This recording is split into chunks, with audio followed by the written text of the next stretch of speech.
웃으면서 시작한 것에 비해서 오늘 말씀은 굉장히 무서운 말씀이죠. 목사님들이 많이 하는 예화 중에 이런 예화들이 있어요. 제가 한번 할 테니까 한번 좀 들어봐 주세요. 미국의 어떤 연구 단체에서 아주 유명한 두 가문을 비교해서 연구를 했다고 합니다. 한 가문은 맥스 존스라는 사람의 가문이에요. 이 사람은 무신론자였고 불신 여성과 결혼을 했습니다. 그리고 그로부터 나온 자손들이 560여 명이 되었을 때 조사한 내용이에요. 그의 자손들을 조사를 했을 때 그 사람들의 이후의 삶이 이랬대요. 310명이 거지로 죽었고 150여 명이 범죄자가 되었는데 그들 중에 7명이 살인자였고 100명이 술주정뱅이였으며 그 가게에 속한 여자들 중 절반 이상이 몸을 파는 창녀였다고 합니다. 반면에 조나단 에드워즈라는 목사님의 가문, 이 조나단 에드워즈 목사님은 18세기의 미국 대륙을 아주 강하게 흔들었던 1차 대각성 운동의 주역이었습니다. 목사였고 부흥사였고 신학자였고 하나님 앞에서 정말로 성실하고 의롭게 살았던 분이에요. 그분은 청년 시절에 매일 시간과 장소를 정해서 5차례씩 기도를 했고 목사가 되고 나서도 자신의 삶을 날마다 돌아보며 내가 뭘 잘못한 것이 없는지, 태만한 것은 없는지, 나를 부인하면서 살아가는지 철저했던 사람이었어요. 이 조나단 에드워드 목사님은 경건한 여성과 결혼해서 1394명의 후손을 두었는데 그 후손 중에서 13명은 대학 총장, 65명은 교수, 3명은 상원의원, 3명은 주지사였다고 합니다. 100명은 변호사, 30명은 판사, 그 중에서 1명은 유명한 법과 대학장이었다고 하고요. 56명은 외과 의사였는데 그 중에 1명은 의과 대학장이었고 75명은 군대 장교였고 100명은 유명한 선교사와 목사와 작가였습니다. 80명은 공직자였는데 그 중에서 3명은 대도시의 시장이었고 1명은 재무부 감사관, 또 1명은 부통령이었다고 합니다. 우리 이런 얘기 많이 들어보셨죠? 믿음의 명문 가정, 또 가문에 흐르는 축복, 반대로 가문에 흐르는 저주. 이런 말씀 많이 들어보셨죠? 그리고 이런 예화도 많이 들어보셨을 거예요. 우리 목사님도 예화를 하신 적이 있고.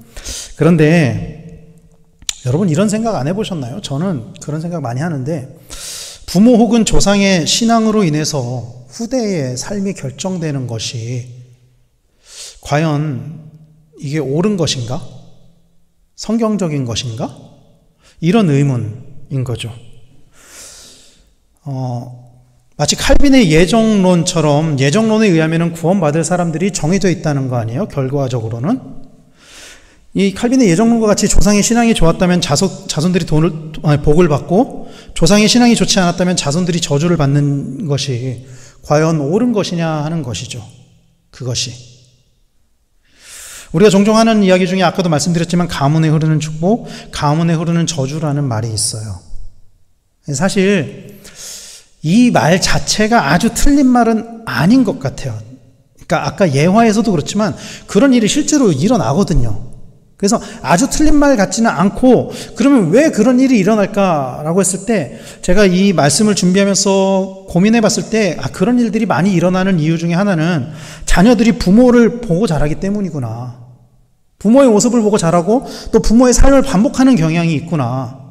제가 어젠가 정말 깜짝 놀랐던 게 저희 아이들이 첫째랑 둘째가 이렇게 뭔가 어떤 상황이 닥치면은 그러니까 뭔가 자신들이 안 했는데 뭐 했다거나 이런 일이 생길 때 하는 말버릇처럼 하는 말이 있어요. 그게 뭐냐면 아니 그게 아닌데 할 때 아니 이렇게 시작하는 게 있어요. 그런데 제가 저희 성경이한테 탈한테 그렇게 얘기를 했거든요. 너는 왜 맨날 아니 이렇게 하냐? 그런데 제가 어제 어떤 상황이었는지 기억은 안 나는데 제가 하고 있는 거예요. 그거를. 이 자식들이 부모의 그 모습을 보고 자라잖아요. 그 모습을 보고 자라기 때문에 그래서 왜 우리 막 그런 거 있잖아요. TV에서 보면은 막 그 상담해주는 프로 보면은 자녀들이 왜 저런 모습을 보일까? 그러면 어떤 부모의 모습을 반복하는 경향들, 뭐 자녀들이 막 폭력적인 성향을 가진 것들이 원인을 보면 부모님의 폭력적인 성향을 보고 배운다거나 뭐 이런 것들. 그래서 그 뭐 가문에 흐르는 축복, 가문에 흐르는 저주가 아예 틀린 말은 아닌 것 같아요. 그런 걸 보면. 그런데 그래서 성경에 보면은 아브라함 같이 축복을 받은 가문도 있고요. 저주를 받은 가문도 나와요, 실제로. 오늘 우리가 읽은 본문이 저주를 받았던 고라라는 사람에 관한 이야기예요. 고라. 들어보셨죠, 한 번쯤? 성경에는 수많은 축복의 사람들이 나옵니다. 그런데 저주의 사람도 종종 나와요. 저주를 받았던 사람도 종종 나와요. 그 중에 고라는 저주를 받은 대표적인 인물 중에 한 사람입니다. 오늘 본문 말씀 읽었던 본문 기억하시나요? 그 말씀을 머릿속에 한번 그림을 그려보면은 굉장히 끔찍한 일이 일어난 거예요. 굉장히 끔찍한 일이 일어난 거예요. 수백 명의 사람이 있는데 그냥 땅이 갈라져 버렸어요. 그리고 거기로 떨어졌어요, 사람들이. 떨어진 것만 해도 너무나 끔찍한데 말씀을 보면 거기를 다시 덮었대요. 산채로. 그리고 그를 따랐던 250명은 불에 타서 죽었어요. 얼마나 끔찍한 일입니까? 하나님 사랑의 하나님인데 이방인에게도 하지 않는 이런 끔찍한 일을 왜 고라와 그를 따르는 사람들에게 하셨을까요? 고라가 누군지 혹시 아세요, 여러분? 고라는요, 성경에 보면은 고라는 레위의 손자예요. 레위의 증손. 레위의 자손이에요. 레위의 증손. 정확히는 그러니까 손자가 아니고 증손주죠. 고핫의 손자였고 이스라엘의 아들이었어요. 근데 이 고핫이 누구냐면은요, 고핫이 누구냐면은 모세의 할아버지기도 해요. 그러니까 레위 지파였고 할아버지가 같으면은 이렇게 관계가 어떻게 되는 거죠? 사촌인 거죠. 사촌. 할아버지는 같고 아버지는 다르니까. 그러니까 모세의 사촌이었어요, 고라는. 그래서 고라는 백성들에게 하나님의 법도와 율례를 가르치는 지도자의 위치에 있었습니다. 레위 지파였어요. 그리고 모세, 아론과 혈통적으로 가장 가까운 사람이었어요. 그 형제를 제외하고 가장 가까운 사람이 누구였냐? 고라였어요. 그래서 이스라엘의 지도자 중에서 굉장히 높은 사람이었단 말이죠. 성막에서 봉사하고 회중 앞에서도 여호와를 섬기는 일을 했었기 때문에 백성들에게 존경과 신임을 받았던 사람이었어요. 그런데 고라는 거기에서 만족하지 않았던 것 같아요. 레위인 최고의 직분인 제사장직을 탐내서 백성들을 선동하고 반역을 저질렀던 거예요. 왜 나는 안 돼? 이러면서. 르우벤 자손 엘리압의 아들 다단과 아비람, 벨렛의 아들 온, 그리고 이스라엘 지파의 대표자 250명이 그들에게 가담을 했습니다. 그리고 그들이 모세와 아론에게 이렇게 대적을 해요. 민수기 16장 3절을 현대인의 성경으로 이렇게 번역을 해요. 그들이 모세와 아론에게 몰려와서 말하였다. 당신들은 분수에 지나친 행동을 하였소. 이스라엘 백성은 다 여호와께서 선택한 자들이며 그분은 우리 가운데도 계시는데 어째서 당신들만 잘난 체 하시오. 하나님께서 택하신 모세와 아론, 이 아론이 대제사장이 된 것은 하나님이 찍으신 거예요. 자기가 하고 싶다고 해서 된 것도 아니고 모세가 우리 형이니까 시켜야 되겠다 이런 것도 아니었어요. 하나님이 모세를 선택하셨고 모세의 동역자로 아론을 부르셨고 그리고 아론을 레위 지파를 제사장 지파로 삼으시고 아론을 대제사장으로 선택하셨단 말이죠. 그런데 너만 그걸 할 수 있어? 우리도 레위 지파야. 나도 할 수 있어. 그때 모세가 제사장이 들 수 있는 그 향로를 들게 함으로써 진짜 제사장이 누구인지를 가리게 하였고 하나님이 이런 과정들 가운데 진노를 하셔서 고라와 그를 따르는 사람들을 멸망시키신 거죠. 굉장히 무서운 이야기입니다. 여기까지가 고라가 하나님으로부터 받은 저주와 징계를 기록하고 있는 말씀이에요.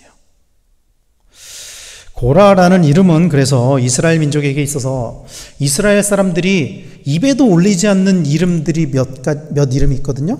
그 중에 하나가 가인, 그리고 발람, 그리고 고라. 입에도 올리지 않아요. 마치 우리나라 사람들이 예를 들면 이완용, 뭐 이런 민족의 반역자들을 입에 올리지도 않는 것처럼 그런 인물이라고요. 이스라엘에게 있어서. 이스라엘의 대표적인 반역자였고 하나님께 어마어마한 큰 저주를 받은 사람이었어요. 고라는. 그런데 아까 처음에 제가 어떤 말씀으로 오늘 말씀을 시작했죠? 어떤 이야기로? 가문에 흐르는 축복, 가문에 흐르는 저주. 재밌는 사실은 성경에 보면은 고라의 아들의 행적이 나오거든요. 고라는 아주 잔인하게 처참하게 죽임을 당했단 말이에요. 멸망을 당했단 말이에요. 그를 따르는 사람들까지도. 그러면 고라의 아들은 어땠을까? 민수기 26장 10절 11절 말씀에 이렇게 말씀을 해요. 땅이 그 땅을 벌려서 그 무리와 고라를 삼킴에 그들이 죽었고 당시에 불이 250명을 삼켜 징표가 되게 하였으나 고라의 아들들은 죽지 아니하였더라. 고라의 아들들은 죽지 않았어요. 여러분 고대 근동지방, 아니 우리나라만 해도 반역하면 어떻게 된다 그러죠? 3대가 씨를 말린다고. 3대 아주 그냥 가문을 아주 상관없는 노비들까지 그냥 싹 다 씨를 말려버리잖아요. 그게 반역자에 대한 정당한 대가였고 처분이었어요. 고대로 가면 갈수록 그게 더 정당화됐었다고요. 지금보다도. 그런데 하나님은 고라를 죽이시었을지언정 고라의 아들들은 죽이지 않으셨어요. 왜 하나님이 고라의 아들들은 죽이지 않으셨을까요? 사무엘상에 보면은 제사장 엘리의 이야기가 나오죠. 엘리가 제사장의 책무를 잘하지 못했어요. 보니까 잘하지 못해서 하나님이 사무엘을 통해서 엘리를 심판하실 것을 말씀하셨죠. 사무엘아, 하나님께서 부르셨을 때 사무엘에게 하나님이 하신 말씀이 그거예요. 너 가서 네 스승 내가 너네 가문 멸망시킬 거라고 얘기해. 이거였거든요. 그리고 실제로 엘리가 어떻게 죽었죠? 뒤로 넘어져서 죽었죠.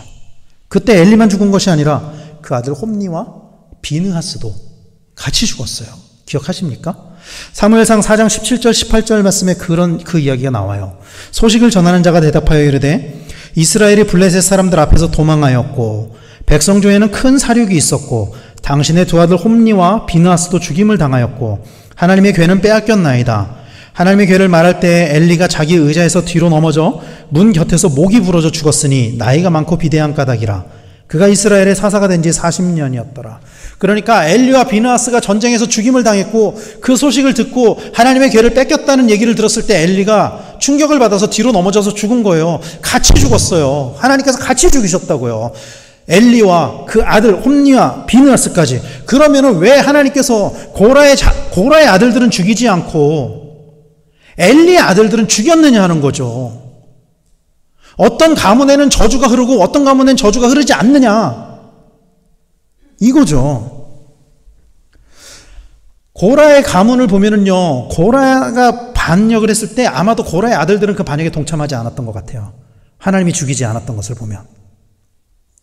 반면에 엘리의 아들들은 너무너무 많은 죄를 지었어요. 엘리 아들들은 정말 몹쓸 짓들을 너무 많이 했다고요. 그랬기 때문에 하나님께서 엘리를 심판하시면서 그 아들까지 죽게 하신 거예요. 그러나 우리가 기억해야 되는 것은요, 여러분, 하나님께서 엘리와 그 아들들을 죽였잖아요. 그러면 그 가문에 저주가 흐르나요? 그런데 엘리의 손자까지는 죽이지 않으셨어요. 하나님이. 엘리의 손자는 죽이지 않으셨어요. 당시 비느하스의 아내가 임신을 하고 있었어요. 엘리와 홈니와 비느하스가 죽었다는 소식을 들었을 때 놀라서 아들을 출산을 하게 돼요. 그 아들의 이름이 이가봇이에요. 하나님의 영광이 떠났다. 그 아들을 출산하게 놔두셨다고요. 하나님이 저주의 와중에서도 그들을 직접 죽이면서도 아들을 놔두셨다고요. 하나님께서. 사람들은 하나님을 잘 믿는 한 사람으로 인해 그 가문이 축복을 받고 하나님을 잘 믿지 않는 그 한 사람으로 인해 그 가문이 저주를 받는다고 생각하는 경향들이 있어요. 우린 실제로 그런 생각들을 많이 하죠. 그런데 성경을 보면은 그게 100%다 맞는 것 같지는 않아요. 물론 다 틀린 것도 아니에요. 그러나 다 맞는다고 할 수도 없는 것 같아요. 예를 들면은 하나님께 축복을 받았던 가장 유명한 가문, 가장 하나님께 큰 축복을 받은 가문이 아브라함 아닙니까? 아브라함의 가문? 아브라함은 정말로 축복을 받았던 사람이에요. 그러면 아브라함의 자손들은 다 잘 돼야 되지만 여러분, 아브라함의 아들이었던 이스마엘. 이스마엘은 뭐 이삭의 자손이 아니었으니까 논외로 치자고 해도 그러면 이삭의 아들이었던 에서 축복받지 못했다고요. 아브라함의 자손이었지만. 그리고 고라 또한 아브라함의 자손이었어요. 레위 지파. 고라 또한. 결국 축복과 저주는 조상으로부터 주어지는 것이 아니라 오직 자신의 선택에 달려 있다는 거예요. 내가 어떻게 사느냐, 내가 하나님과 가까웠게 사느냐, 내가 하나님을 믿는 삶을 살아가느냐, 여기에 달려 있다는 거죠. 내 부모가 저주를 받았다고 할지라도, 내 부모가 너무나도 큰 죄를 저질렀다고 할지라도 내가 예수를 잘 믿으면은 하나님이 나를 축복하시는 것이고, 내 부모가 예수를 잘 믿어도 내가 예수를 안 믿으면 저주를 받을 수밖에 없다는 거예요. 내 부모가 하나님 나라를 갔어도, 내 부모가 정말로 예수님을 잘 믿어서 하나님께 큰 상급을 받았어도 내가 예수를 안 믿으면은 그 상급이 다 나한테 오는 것이 아니라는 거예요. 반면에 내 조상들이, 내 부모가 큰 죄를 범했을지라도 내가 예수님을 잘 믿고 내가 예수님의 제자된 삶을 살아간다면 그 저주는 없다는 거예요. 끊긴다는 거예요.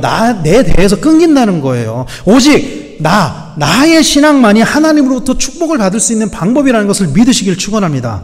만약에 여러분 조상으로부터 축복과 저주가 주어지는 것이라고 이게 100% 맞는 말이라면요, 여러분, 우리는요 그 누구도 축복을 받을 수 없습니다. 여러분들의 조상 중에 200년 전에, 300년 전에 예수님 믿은 분 계세요? 우리의 조상 중에? 불과 100년 전, 200년 전, 300년 전만 해도 이 조선 땅에는 예수님 믿는 사람이 아예 없었다고요. 아예 없었다고요. 저주만이 가득했다고요, 이 땅에. 영적으로 보면은. 불교나 유교 같은 타종교 혹은 샤머니즘, 구판 이렇게 막 물 떠놓고 막 기도하는 거, 이런 거 다 했다고요. 다 했어요. 우리의 조상들이 다 했습니다. 그거. 만약에 가문에 흐르는 축복, 가문에 흐르는 저주, 그걸로 모든 것이 다 결정된다면은 이 대한민국은 절대로 축복을 받을 수 없는 나라예요. 우리는 절대로 축복을 받을 수 없는 사람들이에요. 왜? 우리의 조상들은 다 그런 사람들이었기 때문에. 그 누구도 예외 없이. 우상을 숭배하는 일이 더하면 더했지 덜하지는 않았을 거라는 거예요. 70년대까지 우리나라에 어떤 법이 있었냐면 연좌제라는 법이 있었어요. 기억하시죠? 연좌제. 뭐죠? 부모 세대의 잘못으로 인해서 자녀에게까지 불이익이 가는 거예요. 권리가 제한되는 거예요. 이 법이 1980년대에 이르러서 없어졌거든요. 1980년대에. 왜 없어졌냐면 이게 나쁜 법이기 때문에 없어진 거예요. 이 가문에 흐르는 저주라는 말은요, 하나님께서 인간들에게 연좌제와 같은 일을 행하신다, 이런 거예요. 가문에 흐르는 저주라는 것이.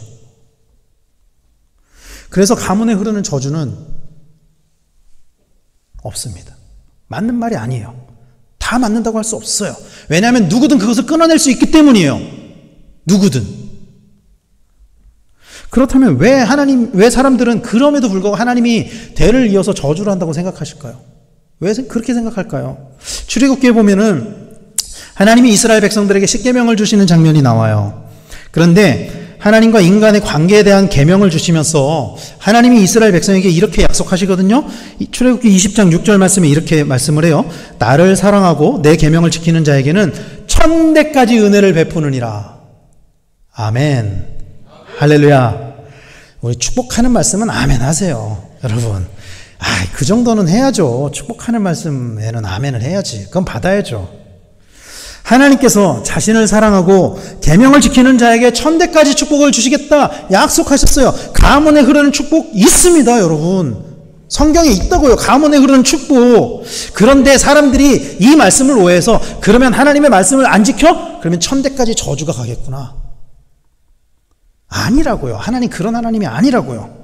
하나님의 속성을 잘못 알고 있는 거예요. 그거는 하나님의 속성을 잘못 알고 있기 때문에, 그래, 하나님 축복하는 사람은 1000대까지 축복하시고 저주하는 사람은 1000대까지 저주를 하시는구나. 그런 하나님이 아니라고요. 우리 하나님은 하나님의 속성을 성경에서 뭐라고 말씀하고 있죠? 사랑. 요한일서 4장 8절 말씀을 같이 한번 읽겠습니다. 시작. 사랑하지 아니하는 자는, 아멘. 하나님은 사랑이심이라. 하나님은 사랑이시래요. 하나님은 살리시는 분이지 죽이시는 분이 아니에요. 살리시기를 원하시지 죽이시기를 원하는 분이 아니에요. 아무 이유 없이 죽이는 분이 아니라는 거예요. 하나님은. 물론 성경에는 하나님께서 심판하시는 장면도 나오죠. 오늘 우리가 읽었던 고라 같은 경우도 심판을 받은 거잖아요. 그런 말씀도 나오죠, 물론. 그런데 그렇다고 해서 하나님의 속성을 심판이라고 이야기하지 않아요. 하나님은 심판하시는 하나님이다라고 그 누구도 이야기하지 않아요.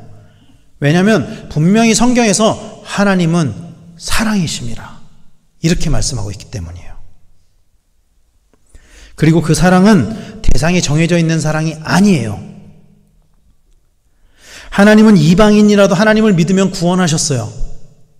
하나님은 이방인이라도 하나님을 믿으면 구원하셨어요. 구약 시대에도 라합이 있었고요, 룻이 있었고요, 니느웨 사람들이 있었다고요. 욥기에 보면은. 유대인이라도, 반면에 유대인이라도 우상을 숭배하면 멸망시켰어요. 그래서 이스라엘 나라가 멸망한 거잖아요. 바알을 숭배하고 죄를 짓고. 그것이 하나님의 사랑의 방법이고 하나님의 공의였다라는 것을 믿으시길 축원합니다. 고라는요, 하나님께 반역해서 큰 심판을 받은 거예요. 자기가 반역해서 큰 심판을 받았어요. 그거는 고라의 문제예요. 그 아들들은 고라가 그렇게 큰 심판을 받았지만 죽임을 당하지 않고 살아남았어요. 여러분, 안 믿겨지세요? 살아남았다고요. 그러면 그 아들들의 삶이 어땠을까요, 여러분? 고라의 아들들, 반역자의 아들, 사람들이 손가락질하지 않았을까요? 굉장히 처참한, 굉장히 어려운 삶을 살지 않았을까요? 고라의 자손들. 부모를 원망하고 하나님을 원망하고 그렇게 살지 않았을까요? 고라의 자손들. 저라면 그랬을 것 같아요.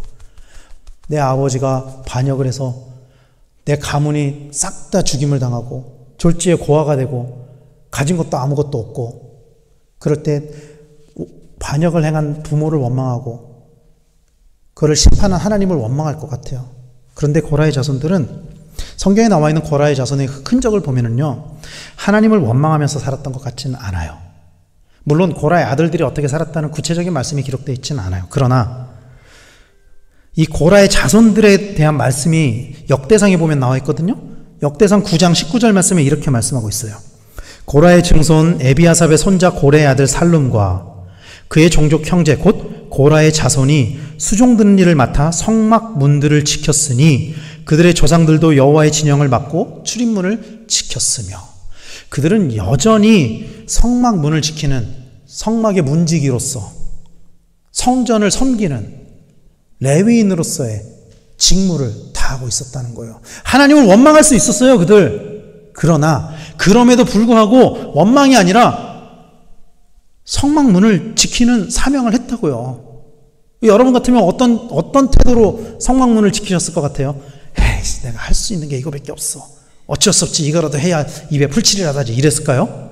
근데 성경에 보면은요, 고라의 자손이 고백한 게 또 나와 있거든요. 시편 84편 10절과 12절 말씀에는 그들이 성막 문을 지킬 때 그들의 마음이 어땠는지가 이렇게 나와요. 보세요. 주의 궁정에서의 한 날이 다른 곳에서의 첫날보다 나은즉 악인의 장막에 사는 것보다 내 하나님의 성전 문지기로 있는 것이 좋사오니 만군의 여호와여 주께 의지하는 자는 복이 있나이다. 이 시편 84편을 보면은 맨 위에 뭐라고 써 있냐면요, 고라 자손의 시. 고라 자손의 시. 이렇게 돼 있어요. 시편이 150편이잖아요. 시편 150편 중에 고라 자손의 시가 12편 정도 들어가 있어요, 대략. 어떻게 반역자의 가문에 시가 하나님의 말씀인 성경에 들어갈 수 있었을까요, 여러분? 온 가문이 다 땅속에 산채로 묻혀버린, 또 그를 따랐던 사람들이 다 불타서 죽어버린 그 하나님께 어마어마한 저주를 받은 가문이 그들이 쓴 시가 어떻게 성경에 기록될 수 있었느냐는 거죠. 그들의 삶의 태도가, 하나님을 향한 마음이, 또 그들에게 맡겨진 사명에 대한 진심이 그들을 바라보는 인식을 바꾸지 않았을까요? 고라의 자손들은 그런 비참한 삶을 살았음에도 불구하고 하나님의 성전 문지기로 있는 것이 너무너무 좋다, 이렇게 고백하고 있어요. 이게 그들의 신앙이에요. 그러면서 주께 의지하는 자가 복이 있다, 이렇게 고백을 하고 있는 거죠. TV를 보다 보면 이따금씩 강력범죄자들에 관한 이야기를 볼 때가 있어요. 대부분이 부모 세대에서 사랑을 받지 못하고 부모의 죄를 답습하는 그런 것들을 많이 봐요.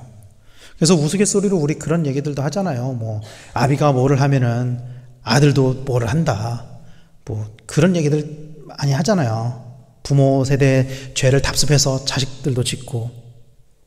그런데 성경은 그 죄의 고리를 누군가가 끊어내면 저주도 끊어진다고 말씀하고 있어요. 믿으시길 바랍니다. 저주는 끊어져요. 저주는 끊어진다고요. 그거는 다 이어지는 게 아니에요. 고라의 자손들은 자신들에게 이어질 수 있는 그 죄의 고리를 끊어내고 하나님만 의지함으로 그 저주를 축복으로 바꿨다는 사실을 믿으시길 바랍니다. 고라의 자손들이 쓴 시 중에 제가 정말로 좋아하는 시가 하나 있어요. 이 시를 너무 좋아해서 제가 고등학교 때 이 시에다가 이 시를 가사로 해가지고 막 작곡을 해서 부르기도 하고 막 그랬던 시가 있어요. 노래는 안 들려드릴 거예요. 공개하지 않을 거예요. 창피해서. 시편 46편 1절에서 3절까지 말씀 한번 같이 읽겠습니다. 같이 읽을게요. 시작. 하나님은 우리의 피난처시요 힘이시니 환난 중에 만날 큰 도움이시라. 그러므로 땅이 변하든지 산이 흔들려 바다 가운데로 빠지든지 바닷물이 솟아나고 뛰놀든지 그것이 넘침으로 산이 흔들릴지라도 우리는 두려워하지 아니하리로다. 자, 보면은요, 요 앞에 부분 보여주실래요? 예, 여기 보면은 보세요. 그러므로 땅이 변하든지 산이 흔들려 바다 가운데 빠지든지. 고라의 조상들이 심판을 당했던 것이 생각나게 하는 그런 환난을 고라 자손이 기록을 하고 있어요. 그런 상황 속에서도 두려워하지 않는다, 이렇게 고백하고 있어요. 여기 보면 고라 자손의 시라고 써 있잖아요. 그렇죠? 두려워하지 않는다. 그러면 그들이 왜 두려워하지 않느냐?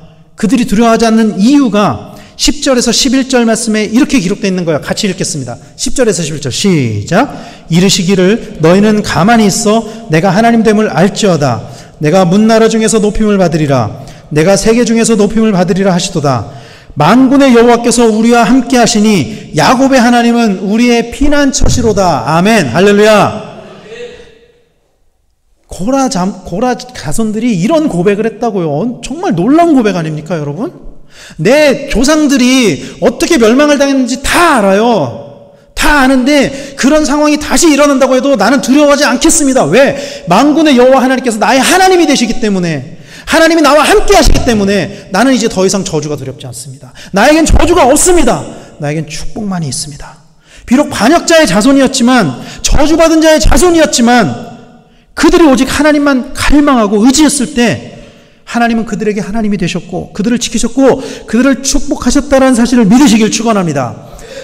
또 우리가 잘 알고 있는 시편 42편, 제가 인용은 안 했지만요, 사슴이 시냇물을 찾아 헤매이듯이, 이것도 고라 자손의 시라고요. 여러분, 얼마나 그들이 하나님을 갈망했는지, 왜 그들에게서 저주가 끊어졌는지, 왜 그들의 가문에 다시 저주가 끊어지고 축복으로 바뀌었는지 우리는 그것을 기억해야 된다고요. 여러분, 사랑하는 성도 여러분, 가문에 흐르는 저주는 없습니다. 여러분, 누구든 끊을 수 있어요. 누구든. 부모의 잘못으로 자식이 저주를 받는 일은 일어나지 않아요. 오직 축복과 저주는 나의 문제인 거예요.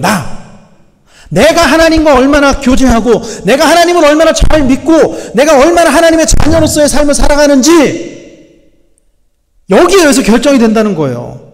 그러므로 오늘 우리는 저주의 고리를 끊고 축복의 고리를 이어가야 할 줄로 믿으시기를 바랍니다. 그것은 오직 하나님을 의지하는 것이고 오직 하나님을 믿는 거예요. 오늘 아침 말씀에서 말씀하셨던 것처럼 오직 하나님이 나의 주인이 되는 것, 그것이 우리 가문에 어쩌면은 오랫동안 흘러왔던 그 죄의 문제들, 답습해왔던 그 죄의 저주들을 끊어내는 방법이라는 거예요. 믿으시길 바랍니다. 믿으시길 바랍니다. 그래서 하나님이 나의 주인이 되고 나의 인도자가 되심을 인정해야 합니다. 여러분, 오직 하나님을 의지하고 오직 하나님만 믿어야 돼요. 그래야만 나로부터 축복이 시작되는 거예요. 나로부터. 하나님은 우리를 축복하시고 우리의 자녀들도 축복하시는 분이에요. 그거는 약속하고 있다고요, 여러분. 축복의 가문이 있어요, 여러분. 그러나 저주의 가문은 없어요. 끊어낼 수 있다고요, 다. 우리 중에는 3대, 4대, 5대가 예수님을 믿은 집안도 있을지도 몰라요, 여기 계신 분들 중에는. 그런데 반면에 내가 1대인 집안도 계실지도 몰라요. 내가 먼저 예수님을 믿은. 누군가는 먼저 예수님을 믿어야 되고 그 믿음이 우리의 자손들에게 흘러갈 수 있도록 믿음을 지켜야만 합니다. 우리가 그 일대가 돼야 돼요. 우리가 죄의 고리, 저주의 고리를 끊고 예수 그리스도의 그 축복의 가문의 일대가 되어야 돼요. 내가 먼저. 그럴 때 하나님은 나뿐만이 아니라 우리 가문을 믿음의 가문으로 만들어 주실 줄로 믿으시기를 축원합니다. 제가 신방을 가면은 기도할 때 믿음의 명문 가문을 기도할 때가 많이 있어요. 정말 저는 여러분들의 가문이 다 믿음의 명문 가문이 되기를 축복합니다. 정말 그렇게 될 수 있었으면 좋겠어요. 왜냐하면 이건 하나님이 약속하신 거예요. 그러나 그것조차도 나의 믿음이 온전해야 되고 내 가족들의 믿음이 온전해야 되고 그럴 때 믿음의 명문 가문이 이어지는 거예요. 우리의 가문이, 우리의 가족들이 모두가 다 정말로 성경에 나온 대로 하나님께서 천대에 이르기까지 복을 주시는 그런 가문이 다 되시기를 간절히 축원합니다. 그러기 위해 내가 먼저 하나님을 믿고 축복의 사람이 되도록 날마다 하나님과 동행하는 우리 성도님들 다 되시기를 간절히 축원합니다. 하나님은 의지하고 하나님의 하나님 되심을 날마다 바라며 하나님의 은혜 아래 거하는 우리 강변교회 모든 성도님들 다 되시기를 예수님의 이름으로 간절히 축원합니다. 기도하겠습니다.